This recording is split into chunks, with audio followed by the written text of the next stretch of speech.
የኢትዮጵያን 70% የህብረተሰብ ክፍሏን የሚሸፍነው ወጣቱ የሀገሩን ዕጣ ፈንታ ከሚወስንባቸው መንገዶች መካከል የፖለቲካዊ ተሳትፎ ዋነኛው ነው። የወጣቶች የነቃ የፖለቲካ ተሳትፎ ሀገር ለምታለመው የዲሞክራሲ ግንባታ ወሳኝ ሚናን ይጫወታል። አሁን ላይ ወጣቱ በሀገሩ ጉዳይ የመወሰንና ብርቱ የፖለቲካ ተሳትፎ የማድረግ ጥረቱ ጎልቶ ይታያል። ለዚህ ማሳያ የሚሆነን ደግሞ ዮሴፍ አበራ ነው። ሀገሪቷ ከምታነሳቸው ጥያቄዎች አጀንዳ ተደርጎ የባህር በር ነበረ ጥያቄና ዛሬ የኢትዮጵያ የባህር በር ወጣቶች አምባሳደር ሆኜ ታህሳስ 3 ነበረ በአገር ደረጃ የኃላፊነት ተሰጠኝና ይሄ ዝም ብሎ ይመጣ አይደለም። ወጣቶች እንዲነቁ እንዲበቁ ማህበራዊ ሚዲያ ላይ የማንቃት ስራ ነው። የኛ ኦልሞስት ወደ 610 ምሽቶች ነበረ የኢትዮጵያን ወጣቶች የማብቃት ስራ የሰራ ነው። ትልልቅ ሀሳቦችን ሁልጊዜ ማንሳት ወዳለው መጠየቅ ወዳለው ወጣቱ የሀገር ፖለቲካ ላይ ይመለከተኛል ስሜትን ማሳደር ይኖርበታል። የተፈጠሩ መደላድሎችና አደረጃጀቶች ወጣቱ የነቃ ተሳትፎ እንዲያደርግና ይመለከተኛል ስሜት እንዲኖረውም በር ከፍቷል። ከስድስተኛው ሀገራዊ ምርጫ ጀምሮ የወጣቶች ተሳትፎ በኢትዮጵያ ፖለቲካ በጣም ጉልህ ሚና እየተጫወተ መጥቷል። በተለያዩ የኃላፊነት ቦታዎች ላይም በህግ አውጪም ህግ አስፈጻሚ ላይም የተለያዩ ወጣቶች ተሳትፎ እንዲያደርጉ ሆኗል። አሁን ግን መመልከት የምንችለው ከፓርላማ እስከ ሚኒስተር ጽሕፈት ቤቶች እስከ ተለያዩ የመንግስት መስሪያ ቤቶች ላይ ወጣቶች በኃላፊነት ቦታ ላይ እየተቀመጡ ይገኛሉ። ከዚህ በፊት ማህበራዊ ሚዲያ የነበረው ሚና ትንሽ ነበረ። ከዚህ በፊት ሚዲያ ሲባል የቲቪ፣ የሬዲዮ፣ የጋዜጣ ምናምን ነበረ።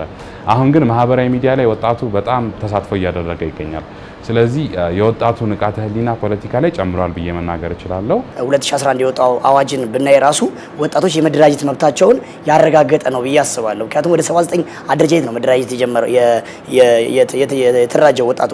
ከዛ በፊት ግን 4 አደረጃጀት ነበር የነበረው አደረጃጀት። በዚች 120 ሚሊዮን የሚጠጋ ወይም አሁን ደግሞ 30 ሚሊዮን የሚጠጋ ህዝብ ላይ 4 አደረጃጀትና ከለውጡ በኋላ ደግሞ 79 አደረጃጀቶች መኖራቸው ወጣቶች የፖለቲካ ተሳትፏቸውን ወይም ደግሞ ድምጻቸውን አይሰማም ብለው የሚያስቡት የድምጻቸውን ከፍ ብሎ እንዲሰማ ያደርጋል ማለት ነው። አንዱ የኛ ተቋም የኢትዮጵያ ወጣቶች ድምጽ ብለን ለውጡን ተከትለን ስንመጣ የኢትዮጵያ ወጣቶች ፖሊሲያችን 1996 የወጣውን የኢትዮጵያ ወጣቶች ፖሊሲ አንዱ መድረክ እጦት ነው ብሎ የሚያነሳው ወጣቶች ድምጻቸው መድረክ ሊፈጠርላቸው ይገባል ብሎ ስለሚያምን ነው የኛ አደረጃጀት የተፈጠረው። ይሄ ማለት ግን የወጣቱ የፖለቲካ ተሳትፎ በቂ ነው ማለት አይደለም። ከዚህ በፊት ወጣቱ በነበረው የፖለቲካ ተሳትፎ ያሳለፋቸው ታሪኮችና ምቹ ሁኔታዎች አለመኖር ደግሞ በምክንያትነት ይነሳል። የወጣቱ ፖለቲካ ውስጥ ተሳተፈ ሲባል በመሪነት ነው?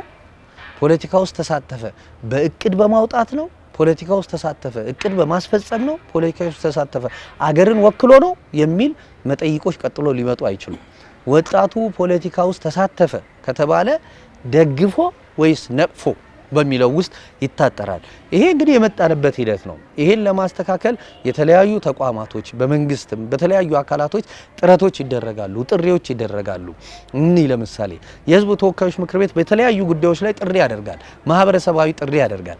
እዛ ጥሪ ላይ ግን ወጣቶች ተነስቶ እንዲሳተፍ የሚመለከታቸው አካላቶች ከሚመለከተው ከህዝብ ተወካዮች ምክር ቤት ጥሪ ባሻገር ሌላው አካል ግባና በዚህ ርዕስ ላይ ተወያይ፣ ተነጋገር የሚል ማንቀሳቀስ ማነቃቃት ላይ የለበትም። በመሆኑም የወጣቱን የፖለቲካ ተሳትፎ ለማሳደግ በርካታ ስራዎችን ይጠይቃል። እዚህ ላይ ታዲያ ምርጫ መፍትሄ ሆኖ ይቀመጣል። በምርጫ ወቅት ውስጥ የሚደግፈውና የሚፈልገው እሱ በፖለቲካ ውስጥ ልሳተፍ ብሎ ካሰበ ምን አይነት ፓርቲዎች ናቸው የተመሰረቱት ብሎ ማየት አንዱ ጉዳይ ነው።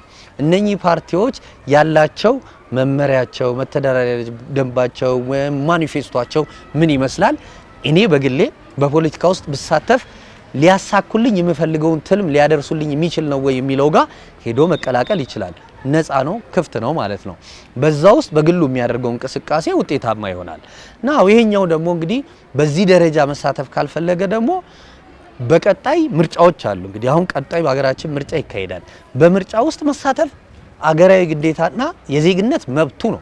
የኢትዮጵያዊነቱ የሚረጋገጥ ነው። በወጣቱ የነቃ የፖለቲካ ተሳትፎ ሀገር ትገነባለች። የወጣቱን የፖለቲካ ተሳትፎ ከምንጊዜውም በላይ ለማሳደግም ራሱ ወጣቱ፣ ሌላው ማህበረሰብና መንግስት የሚጠበቅባቸውን ሚና መወጣት ይኖርባቸዋል።